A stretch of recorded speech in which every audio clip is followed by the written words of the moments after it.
Mary Hayes Greco had rejected the patriarchal God of her Catholic upbringing, but recognized it was really only one concept of an ultimate reality that she didn't agree with. She decided to look for the divine in nature. As she tells the story, she goes into the forest with an expectation that nature will speak to her, will answer her hunger for an intimate and trustworthy connection with life. In the woods, she sees, just 10 feet away, a big spider. At that moment, it hops off a log and walks through the grass straight to her, like it has a message for her, and it puts a big hairy leg right up her foot. Be careful what you wish for, right? Speak to me through nature, God. Show me that I can trust you. Her heart is pounding because this is no daddy long legs. It's a large, hairy spider, the kind that throws ominous shadows on the wall in scary movies. Mary reminds herself that the spider is part of nature, part of God as she understands it, and that she asked for some communication. The spider walks up her leg right to her hip. She's breaking into a sweat, looking at the spider's markings to see if it's poisonous.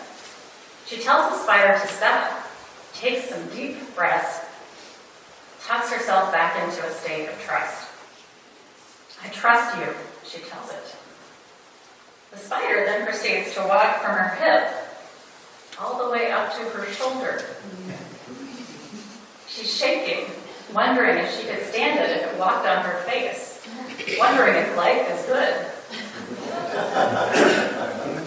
But she calms herself again and tells the spider again that she trusts it.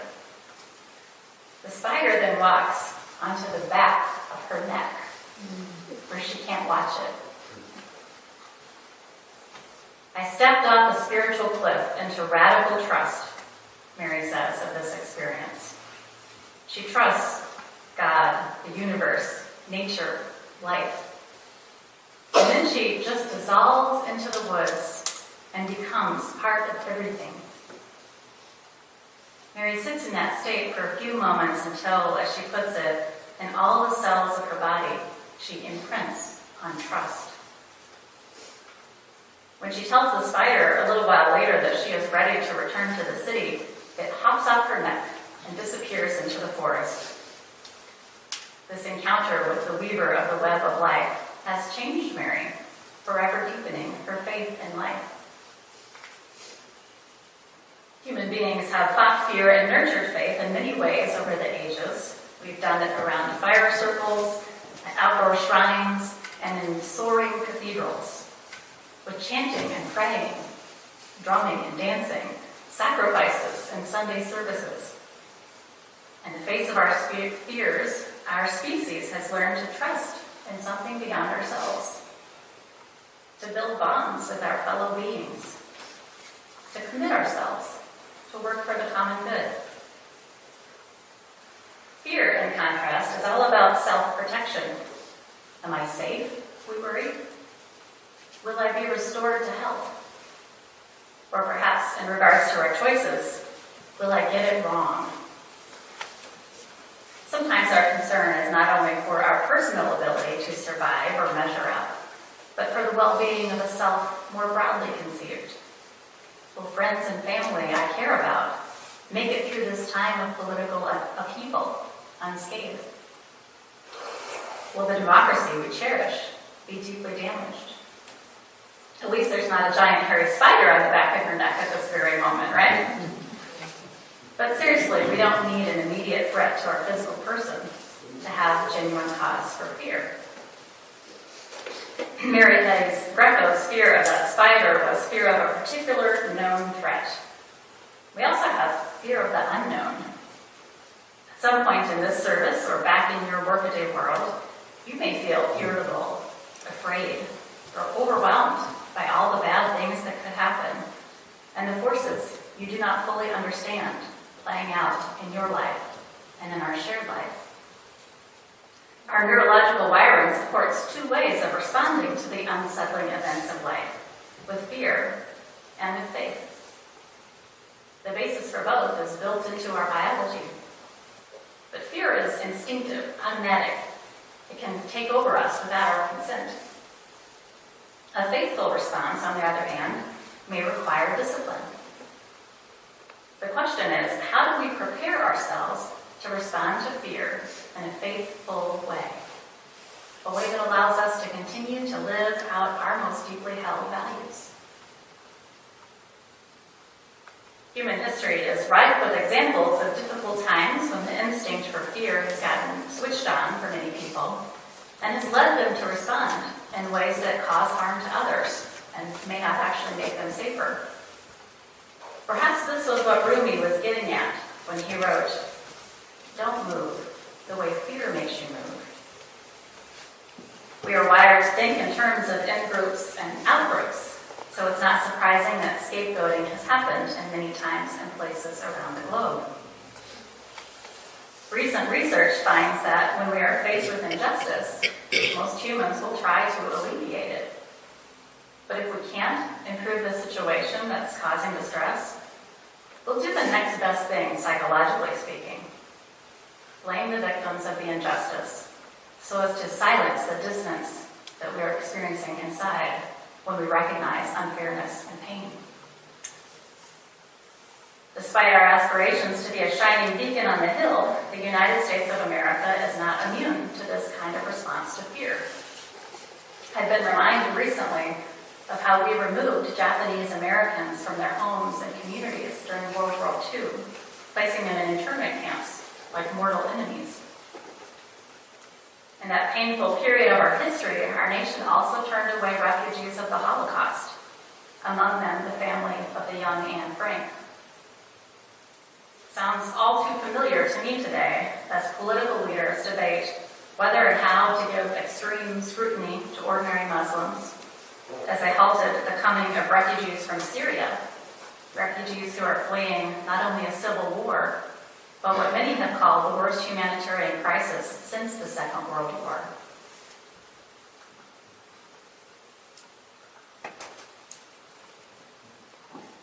So whatever it is that keeps us awake at night, or haunts our days, how we respond to fear matters greatly. What can we reach for when we don't want to be immobilized by fear, or let our baser instincts take over? Meditation teacher Eknath Ishram gives us a clue in a story from his childhood in South India. One day, Ishram tells it, I followed my grandmother along the little paths through our rice fields to the farmhouse. There we found a lot of snakes. Can't we get rid of these, Granny?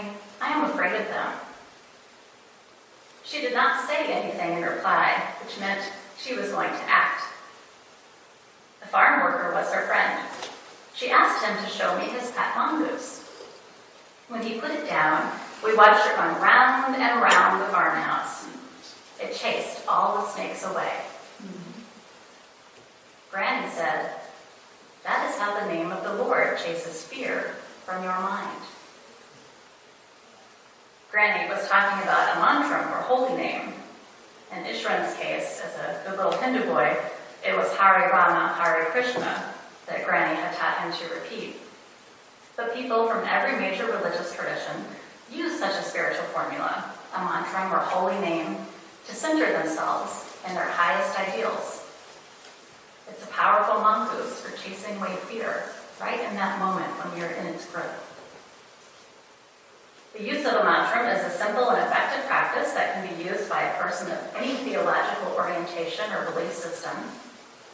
For any here who might like to learn more and perhaps consider this practice yourself, you'll find an insert in the order of service today that has a quick overview about mantras and a link to further information. We all need a mongoose to chase fear from our minds, especially when the stakes are high. It might be a mantra or holy name, like Ishran used, or your mongoose might be a treasured memory that grounds you, a sacred image that chases away fear, perhaps a breathing practice that centers you, or even a physical posture associated for you with reverence and release. Whatever form it takes, your mongoose may have such effects on you as helping your body to relax, your mind to clear, and your heart to open. What is your mongoose? In his book, The Wisdom of Wilderness, psychiatrist Gerald May tells of a visceral encounter with fear that changed the way he responded to fearful situations in everyday life. He has gone off to camp in the wilderness and is awoken in the night by the sounds of a bear growling just outside his tent, only inches from him. There's nothing he can do, so he stops struggling with the fear that has seized him. May writes, "This fear is naked. It consists in these slowly passing moments of my heart pounding, my breath rushing yet fully silent, my body ready for anything, my mind absolutely empty, open, waiting. I am fear. It is beautiful." Eventually, it becomes clear that the bear is gone, and May stumbles out of his tent, looking up at the starry sky, overcome with gratitude. May concludes, "The lesson has served me well. There have been so many times that I could have tried to fight my fear, but instead have somehow been empowered to just be in it. I am also humbled by how much of my previous life I had spent trying to tame fear and other emotions, keeping them under control, civilizing them. I knew no better," he says, "but I still grieve a little over how much of my life energy I stifled in the process." Now, unlike a spider on my neck or a bear growling inches from me through my tent wall, not all sources of fear are so immediate or visceral. In a sense, sometimes we get to choose whether we will be triggered. When I am fearful and reactive to the world around me, as I'll admit I have occasionally been lately, sometimes I lean into my meditation practice and try to reduce the flow of fear-inducing stimulation coming at me. Thus, I recently took a break from social media for a stretch of about 4 days. It served me well to step back, breathe deeply, and ground myself in what was right around me, my family, the beauty of nature and the trees, the simple act of preparing a meal. Over a few days of restoring my inner reserves, I did not miss the onslaught of news. Thus it was that when the drama first began to unfold in our major airports last weekend, I had not heard about the travel ban handed down by President Trump on Facebook. Not handed down by him on Facebook, but I didn't hear about it on Facebook. All the way Twitter, so I don't know. I hadn't read about it in the paper either. Instead, I was catching up with a dear friend on the phone when she shared that she had been and was in a place of deep fear as a result of this restriction in travel. You see, my friend Julica Herman de la Fuentes is not a U.S. citizen. She went to college and graduate school here, married an American, and is raising 2 beautiful girls. Her life's work is building Beloved Community as a social justice educator, currently through Beloved Conversations, a program that supports UU congregations along this journey. She's helping many interested Americans to live into her ideals. But Julica was born in Mexico. She is a permanent U.S. resident and lawful green card holder. In the past, she had never hesitated to fly back to Mexico. And in fact, she was planning a trip in a few weeks to go and see her mother. But after the travel ban was announced, she checked with the lawyer and was advised not to go. The risk was too great that she would be stuck at an airport coming back and not be reunited with her family. Now, in her work with Beloved Conversations, she frequently flies from her home in Michigan to UU churches across the country to facilitate workshops. So suddenly her ability to carry on her work was in question too. Although the Trump administration has since reversed this part of the ban, indicating that only refugees and people from the 7 Muslim-majority countries named in the ban will be affected, people with green cards, the White House says, will no longer be hampered. And of course, it continues to develop every day. Still, Julica was spooked by all of the stories that she had read about people stuck in airports and she is not going to visit her mother at this time. She told me that what helped her with the fear was being vulnerable. She didn't try to fight the fear or bury it. Like Gerald May, frozen in pure fear by the bear outside his tent, Julica allowed herself to feel this fear. Unlike May, she was in a situation where she could reach out and express her feelings to other people. As she let her friends and family see how scared she was, she told me, so much support came pouring in. And this human contact and caring made all the difference for Julica. There was one other way Julica responded to her fear. A few days ago when I followed up with her, she wrote this to me. When I finally got around to practicing remembrance this morning, a Sufi spiritual practice similar to the mantra, I found myself sobbing with both fear and relief. It was good to let myself have these feelings, she said. Let them pass, and then lean into my connection to the goddess and the spiritual trust I feel, not that bad things won't happen, but that I am up to the task of dealing with whatever comes my way. In no small part, because I have such a wonderful web of relationships that hold me up. Most of us in this room, I'm guessing, are probably familiar with the fight, flight, or freeze response that is built into our physiology when we are threatened. Julica, it seems to me, exhibits another way of responding that has received scientific attention more recently.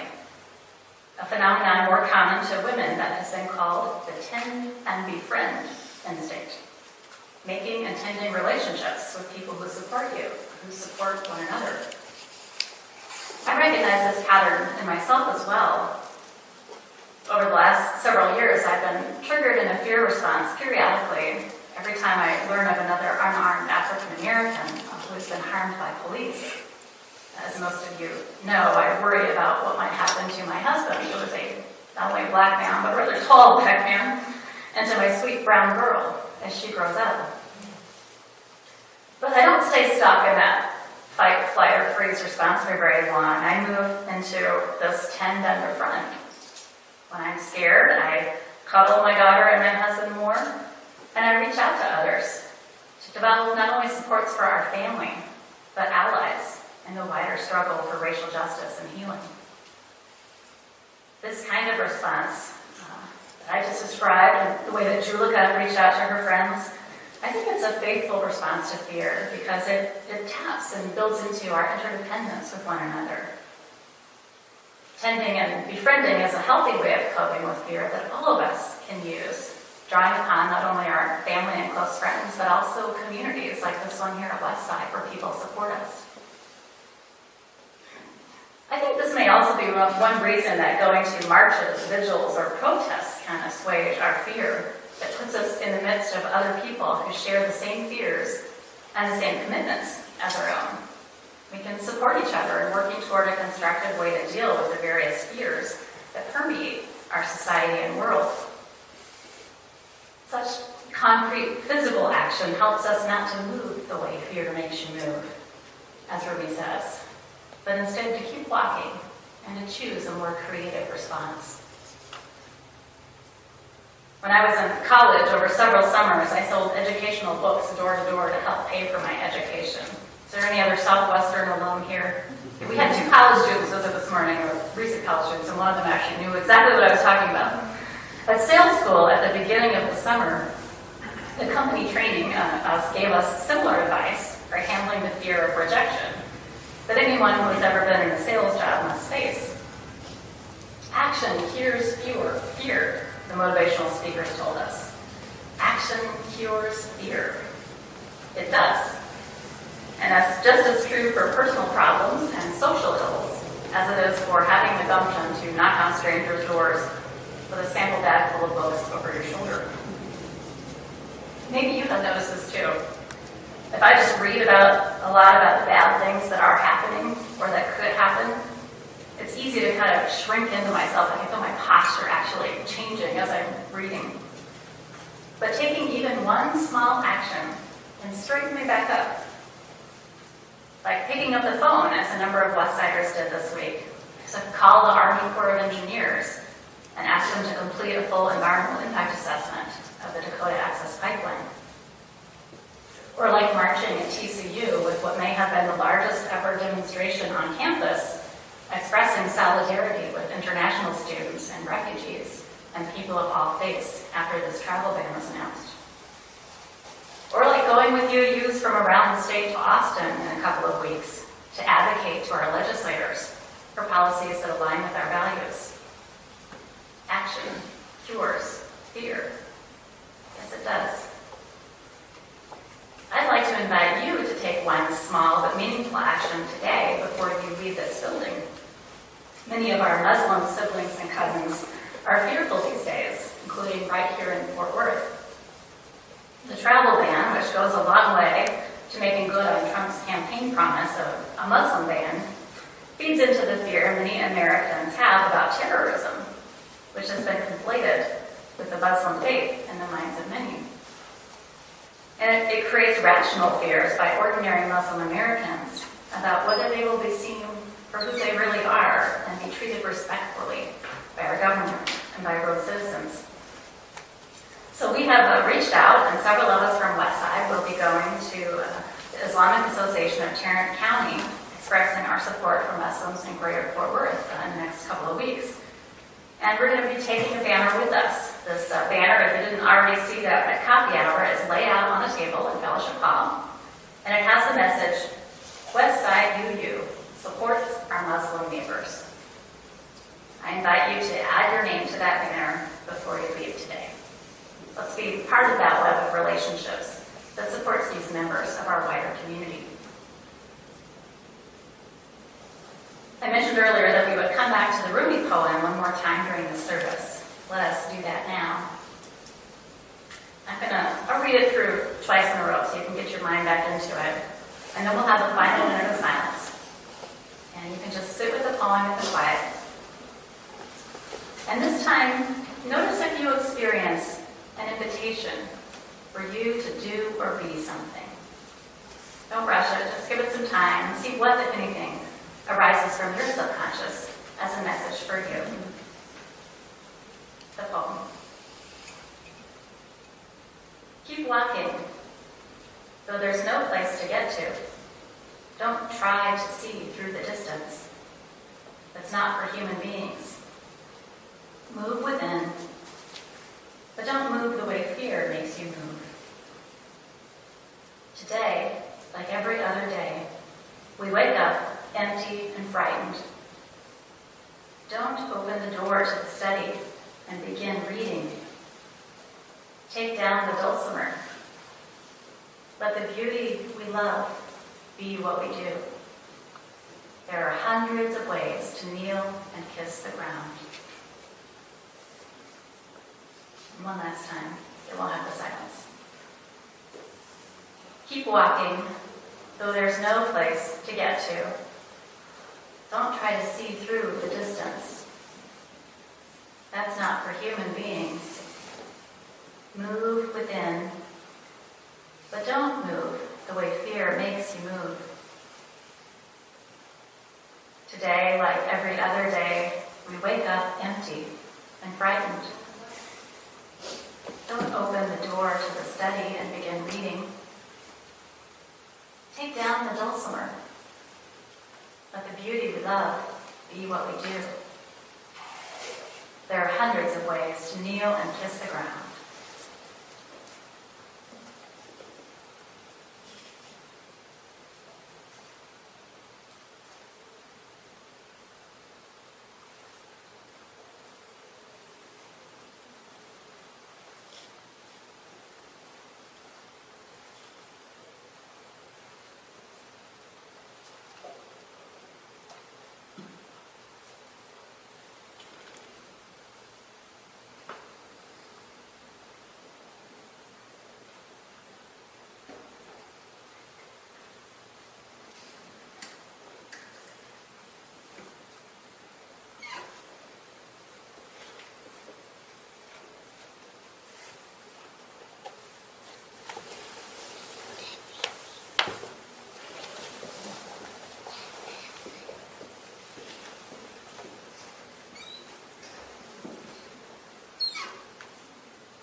you should have received a snake-shaped paper earlier in the service. You'll want to get that out now. Not only is the snake an image that evokes fear, the kind of fear that led little Reverend to use his mantra on that rice paddy trail, but the snake is also a symbol for renewal and positive change, for life force energy and spiritual guidance. Perhaps the invitation that you heard in the poem will help you respond to fear in a way that is faithful to your values and aspirations, a way that will serve you well. If you did experience some feeling or tug of an invitation to be or do something in response to the poem, you may wish to take that snake paper and the pencil that should also be near your chair somewhere, and jot down a word or phrase that will help you remember the invitation you heard.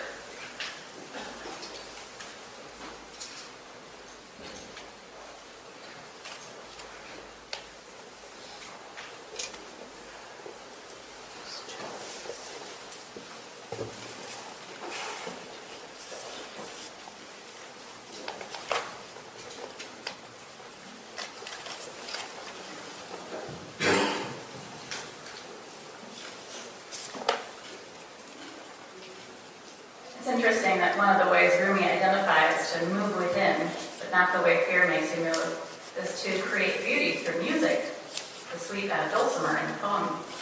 If you like to create beauty through song, I encourage you to take a look at the other side of that mantra insert in your order of service, which has some information about our new special choir, and I hope you'll consider taking part in that. For now, let us all stand and body our spirit together and lift up our voices with our closing hymn, number 368. Now